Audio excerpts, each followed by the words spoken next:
Fala pessoas, e aí, tudo certo? Aqui é o professor Andrei e agora a gente vai falar sobre as características e classificação das angiospermas. Ei, sabe uma planta que tem tudo? Sabe aquela planta que não falta nada, que é a mais completa, mais complexa? Ela tem tudo?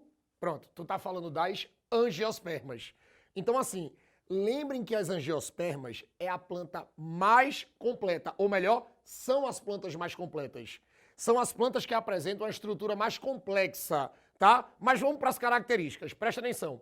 Quando a gente trabalha com as características das angiospermas, a primeira característica que eu preciso que vocês não esqueçam é que elas são as fanerógamas mais complexas. Ei, lembrem que, além delas serem as plantas mais complexas, elas são as fanerógamas. Lembrem que fanerógama é aquela planta que a estrutura reprodutora é visível, forma semente. Ei, se forma semente, você chama de espermatófita. Porque lembrem, toda fanerógama é espermatófita. Toda fanerógama forma semente, beleza? E lembrem que quando a gente fala de fanerógama, você tem as gimnospermas e as angiospermas. Porém, as angiospermas são as mais complexas, tá? São os vegetais superiores mais completos, beleza? Outra coisa, apresentam todos os órgãos. A partir do momento que você diz que ela é a mais completa, que ela é a mais complexa, é porque ela tem tudo que você pode imaginar numa planta, a angiosperma tem. Ela tem raiz, caule, folha, flor, fruto e semente. Tudo. Tudo. E assim, como ela tem todos os órgãos, ó, a flor vai ser a estrutura reprodutora. Lembrem que flor, de maneira propriamente dita, flor verdadeira, você só encontra nas angiospermas. Flor verdadeira você só encontra nas angiospermas. E um detalhe, essa flor aqui, ó, vai ser a estrutura reprodutora. A flor vai ser a estrutura reprodutora. Você, Andrei, mas a flor verdadeira, ela é hermafrodita, né? É. A flor das angiospermas, claro, a grande maioria é hermafrodita. Ah, mas por que ela é hermafrodita? Porque essa flor aqui, que corresponde à estrutura reprodutora, você vai ter uma parte que produz o gameta masculino e uma parte que produz o gameta feminino. Outro detalhe, são os únicos vegetais que apresentam frutos. Lembrem, são os únicos porque são as plantas mais completas. E um detalhe, viu? Forma fruto porque na parte feminina da flor você vai ter um ovário. Ei, é a única planta que a sua estrutura reprodutora tem um ovário. Se tem um ovário, consegue formar fruto. Se tem ovário, consegue formar fruto. Tranquilo? E outro detalhe, a fase esporofítica é a fase predominante. Lembrem que no ciclo de vida das plantas, elas vão trabalhar com um ciclo haplodiplobionte. Quando a gente trabalha com esse ciclo haplodiplobionte, é porque vai ter um momento haploide e vai ter um momento diploide. Ei, momento haploide, momento diploide. O momento haploide é o momento N, que a gente chama de fase gametofítica.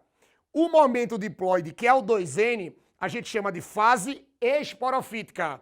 Aí o que é que vai acontecer? Esses dois momentos têm o mesmo tempo de duração? Não. Aí nas angiospermas, quem vai durar mais é a fase diploide, ou seja, é a fase esporofítica. Tá, Andrei? Dá um exemplo aí de angiosperma. Tá, a laranjeira. O pé de laranja é uma angiosperma. Aí você pode dizer assim, tá, mas é só essas características que eu vou ter que dar conta? Não. Uma coisa que eu preciso que vocês prestem muita atenção, ó, é na classificação das angiospermas. Porque o que é que acontece? De maneira geral, a gente vai classificar as angiospermas, ó, em dois grupos. Você vai ter o grupo das monocotiledôneas e você vai ter o grupo das dicotiledôneas. Agora, ei, menino, olha pra mim. Menina, presta atenção aqui. Eu preciso que vocês fiquem ligados em mim o tempo todo agora, porque assim, para ser monocotiledônea, a gente vai ter que levar em consideração algumas características. Para ser dicotiledônea, a gente vai ter que levar em consideração algumas características. Então a gente já vai comparando para vocês verem quais são as diferenças entre monocotiledôneas e dicotiledôneas. Olha para cá, vê. Vamos começar pelas sementes. Se você tem uma angiosperma monocotiledônea, esse prefixo mono significa quanto? 1. Cotiledônea vem de uma palavra que significa cotilédone. Cotilédone é uma estrutura da semente que ajuda a nutrição do embrião. Ajuda a nutrição do embrião. Aí o que acontece? Ó, a monocotiledônia, ela vai ter uma semente que só tem um cotilédone. A dicotiledônia vai ser uma semente que tem 2 cotilédones. Ei, dicotiledônia. Ô, Andrei, eu já vi esse dicotiledônia com outro nome, eu sei. Por aí você também chama de eudicotiledônia. Ei, eudicotiledônia. Claro, o mais usado é di, mas você também pode usar eudicotiledônia, tá? Então, ó, semente monocotiledônia, 1 cotilédone, dicotiledônia, 2 cotilédones. Olha pra cá, flores. Andrei, como é que eu vou diferenciar uma flor? Presta atenção. A flor da monocotiledônia é uma flor trímera. Vou repetir o nome, trímera. Trímera, tu lembra que número? 3. É porque, ó, o número de pétalas é múltiplo de 3. Pronto, agora é aula de matemática. Não, eu sei, mas assim, a gente tem que contar. Então, ó, o número de pétalas é múltiplo de 3. 3, 6, 9. Aí a flor é trímera, monocotiledônia. Ah, Andrei, mas e na dicotiledônia? Ó, na dicotiledônia a flor pode ser tetrâmera ou pentâmera. Tetrâmera, 4. Pentâmera, 5. Então, ó, a danada da flor ela pode ter o número de pétalas múltiplo de 4 e pode ter o número de pétalas múltiplo de 5. A gente não pode esquecer disso. Flor, acabou. Folhas. Olhem o desenho das folhas. Vê, quando você pega uma folhinha, todo mundo que pega uma folhinha, você sabe que tem uns riscos. Tem tipo umas linhas na folha. Essas linhas são chamadas de nervuras.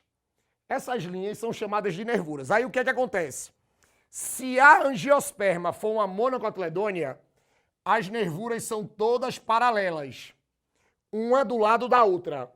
Se a folha for uma folha de uma dicotiledônia, as nervuras são todas reticuladas. Tá, Andrei, mas isso tu dá um nome? Dou. Olha o nome. Se as nervuras forem paralelas, vocês vão dizer que a folha ela é paralilinérvia. Eita, Andrei, que nome? É paralilinérvia. É uma folha que as nervuras são paralelas.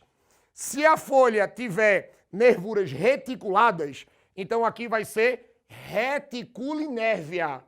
Então a folha de uma dicotiledônia é uma folha reticulinérvia. Tranquilo?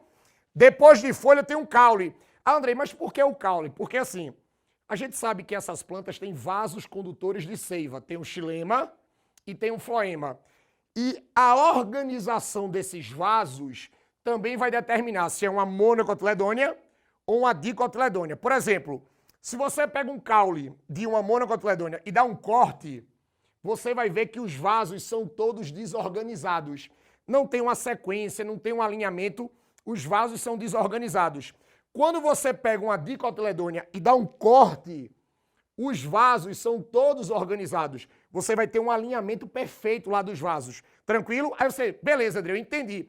É por causa da organização dos vasos do caule, né? Massa. Organização dos vasos do caule. Beleza. Aí depois do caule, ó, eu vou ter o sistema radicular. Ah, André, eu não lembro o que é sistema radicular. A raiz.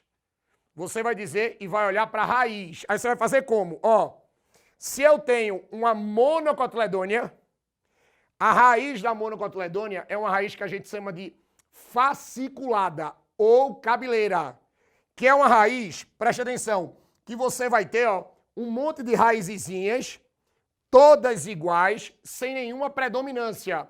Qual é o detalhe? Geralmente é uma raiz rasa, tá? Geralmente é uma raiz pequena, beleza? Plantas que têm esse tipo de raiz, geralmente não pode crescer muito, tá? Por que não pode crescer muito? Porque a raiz ela não vai sustentar grandes pesos, tranquilo? Depois você vai ter a raiz da dicotiledônia. A raiz da dicotiledônia é chamada de axial ou pivotante. Essa raiz axial, olha para cá pro desenho, ela tem, ó, esse meio aqui mais grosso, que é a raiz principal, aonde vai furar o solo. E desse meio aqui, que é a raiz principal, vai sair as raízes secundárias, que são as ramificações. Aí o que acontece? Essa raiz ela atinge grandes profundidades e consegue, ó, com suas ramificações também aumentar muito o diâmetro, sustentando bem a planta. Você vai ter plantas maiores, mais pesadas. Então, falou de raiz, raiz fasciculada, raiz axial. Resumindo, trabalhou com angiospermas, tá aqui as características. Falou da classificação, monocotiledônia, dicotiledônia. Ei, foi massa, né? Tu vai querer copiar tudo, né? Então eu vou sair da frente aqui para tu tirar uma foto, tá? Valeu!